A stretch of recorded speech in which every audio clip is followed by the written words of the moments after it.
بسم اللہ الرحمن الرحیم۔ السلام علیکم ورحمۃ اللہ تعالی وبرکاتہ۔ میں ہوں حکیم مبشر علی اعجاز اور طب اور علاج میں آج آپ کے سامنے جس ٹاپک پہ بات کرنے والا ہوں وہ ہے تباس تمس، یعنی کہ حیض کا بند ہو جانا۔ حیض کے بند ہو جانے کی وجوہات کیا ہیں، اور حیض کس عمل کا نام ہے، اور حیض کے فوائد کیا ہیں، اور اس حیض کے بند ہو جانے کے اسباب کیا بنتے ہیں، اور اس کا علاج کیا ہے، یہاں پہ ہم بات کریں گے۔ چونکہ یہ بہت ہی اہم ٹاپک ہے جو کہ بے اولادی میں سب سے بڑی وجہ بھی کہلایا جا رہا ہے، اور آج کل اس کے بہت زیادہ کیسز بھی ملتے ہیں۔ اس سے پہلے کہ میں اپنی بات کو شروع کروں تو ایک گزارش ہے کہ میرے چینل کو لائک اور سبسکرائب کر دیں تاکہ آنے والے وقت میں بھی آپ کو اس طرح کی بہترین معلومات کا جلد از جلد نوٹیفیکیشن مل سکے۔ ہم بات کریں گے حیض کیا ہے، اور حیض کے بند ہونے کے اسباب کیا بنتے ہیں، اور اس کا علاج کیا ہے۔ یاد رہے، اس چیز کو سمجھنے سے پہلے سب سے پہلے ہمیں حیض کی ماہیت کو سمجھنا چاہیے کہ حیض جو ہے یہ کس طرح سے رونما پاتا ہے۔ عورت کی اووریز سے بیضہ نکلتا ہے جو کہ ایام حیض کے تیسرے دن سے لے کے 14ویں دن تک کا مکمل سائیکل مکمل کر کے اپنے غلاف سے پھٹ کے باہر آتا ہے، جو کہ پھر رحم میں فرٹیلائز ہونے کے لیے تیار ہوتا ہے۔ اس دوران اس میں ساری جو تبدیلیاں رونما ہوتی ہیں، اور اس بیضہ کا اووری سے نکل کر رحم تک پہنچنا فلوپین ٹیوبز کے ذریعے، یہ سارا پیٹیوٹری گلینڈ سے نکلنے والے ہارمون کے ذریعے ہوتا ہے، اور اس ہارمون کا نام ہے FSH۔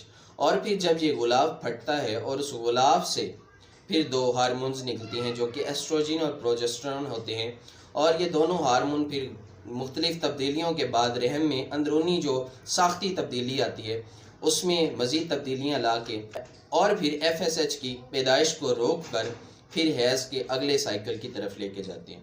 ہر ماہ بیضہ دانی سے بیضے خارج ہوتے ہیں، اور ایک بیضہ جو ہے وہ پہنچتا ہے جو کہ فرٹیلائز ہونے کے لیے تیار ہوتا ہے۔ یاد رہے جو میں نے ٹائم فریم بتایا ہے، یہ حیض کے تیسرے دن سے لے کے 14ویں دن تک مکمل پاتا ہے۔ اب یہ جو بات ساری میں نے عرض کی، اس کا جو متن تھا وہ یہ تھا کہ پیٹیوٹری گلینڈ جو کہ ہمارے جسم کی گروتھ کو کنٹرول کرتا ہے، وہاں سے ایک ہارمون نکلتا ہے FSH۔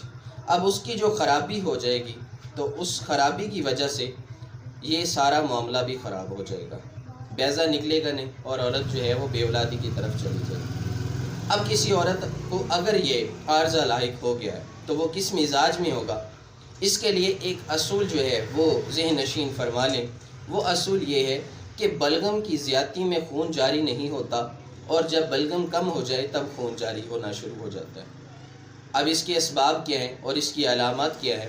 سبب تو اس کا یہ بنتا ہے کہ سب سے پہلے مانع حمل ادویات کا استعمال کرنا، لیکن جو عورتیں پہلے ہی اس عارضہ میں لاحق ہیں جنہوں نے ادویات استعمال نہیں کی، یاد رکھیں یا تو وہ بہت زیادہ سرد اغذیہ استعمال کرتی ہوں گی یا پھر ان کا ماحول بہت زیادہ سرد ہوگا۔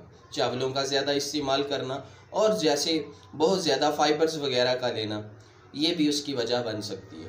آتے ہیں اس کی علامات کی طرف۔ اس کی علامات میں سب سے پہلی جو علامت سامنے آئے گی وہ یہ ہے کہ جسم پھولنا شروع ہو جائے گا، اور جسم میں پھولنا اس قدر ہوگا کہ وہ کھاتی بھی کم ہے، بھوک بھی کم لگتی ہے، نیند بھی آئی رہتی ہے، جسم بوجھل رہتا ہے، لیکن پھر بھی وہ جسم کا پھولنا بند نہیں ہوتا۔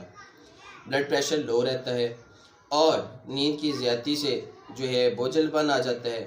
کثرت رطوبت کی وجہ سے سیلان شروع ہو جاتے ہیں۔ اکثر اوقات ایسی عورتیں کہتی ہیں کہ ہمیں لکوریا ہوتا ہے، لیکن لکوریا ہوتا نہیں، وہ سیلان جو ہے رطوبات کی زیادتی کی وجہ سے ہی ہوتا ہے۔